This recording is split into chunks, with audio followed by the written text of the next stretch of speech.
Critical minerals and India's plan. ये फिर हम चौराहे पे आके खड़े हैं, फिर सरकार के पास भी डू और डाई वाला है कि क्या करना है। अभी हम अधूरे फैसले पे ही हैं, क्योंकि जब हम क्रिटिकल मिनरल्स वाले में जाते हैं तो आपको बताया था कि क्रिटिकल मिनरल्स दुनिया में कई देशों के पास अच्छी खासी स्थिति में है, लेकिन पूरी दुनिया में जो क्रिटिकल मिनरल्स की प्रोसेसिंग होती है वो अकेले चाइना में 90% है। मान लीजिए आपको ब्लड की जरूरत है और ब्लड आपके शरीर के लिए बहुत जरूरी है और ब्लड बनाने के सारे साधन आपके पास मौजूद है, लेकिन एक चीज आयरन जो रक्त को लाल रंग देता है, आयरन आपके पास नहीं है और वो जिसके पास है उसने देने से मना कर दिया, तो आपका ब्लड नहीं बने पाएगा। Supply chain disruption. जब हम रेयर अर्थ मिनरल्स और इनकी बात करते हैं, एलिमेंट्स की बात करते हैं, तो चाइना बहुत की रोल में है। 80 to 90% प्रोसेसिंग पूरी दुनिया की चाइना करता है, हम उनके ऊपर डिपेंड है। और पिछले साल यही हुआ। 19वीं शताब्दी 19th सेंचुरी कोल की थी। पूरी दुनिया में इंडस्ट्रियल रिवोल्यूशन, जो कुछ भी पैसा कमाया लोगों ने वो कोयले की वजह से कमाया। 20वीं शताब्दी जो थी वो ऑयल की थी, और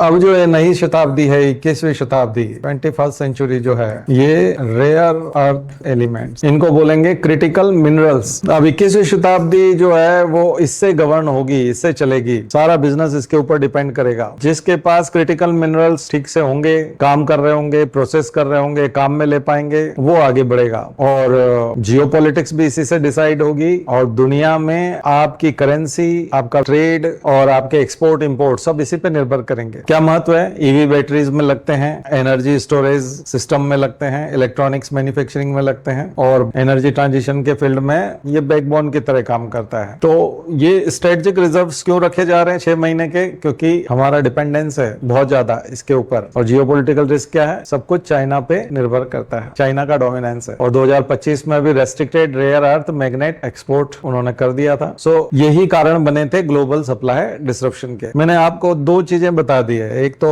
प्रोसेसिंग वाला पार्ट है जो चाइना है 90%, और दूसरा बताया था इससे पहले फार्मास्यूटिकल में एपीआई, एक्टिव फार्मास्यूटिकल इंग्रेडिएंट्स। तो एपीआई भी हम चाइना पे डिपेंड करते हैं। तो ये 2 चीजें आत्मनिर्भरता के लिए बहुत जरूरी है। और सोलर में मैंने बताया था फोटोवोल्टेइक सेल भी यहाँ असेंबल हो जाता है सोलर वाला, लेकिन सेल तो हमको वहीं से लेना पड़ता है, तो फिर कोई बहुत ज्यादा फायदा नहीं है। वास्तविक रूप से आत्मनिर्भर होने के लिए ना एक बार अच्छे से पूरा देश को यूं समझ लो रिस्ट्रक्चरिंग करना पड़ेगा, पूरा पुनर्संरचना करने की जरूरत है। हम लिपापोती कर रहे हैं अभी ऊपर ऊपर, थोड़ा सा कुछ डैमेज होता है तो अंदर से रिपेयरिंग करने के बजाय ऊपर पेंट कर देते हैं टेम्परेरी दिखाने के लिए, उससे बात बनती नहीं है।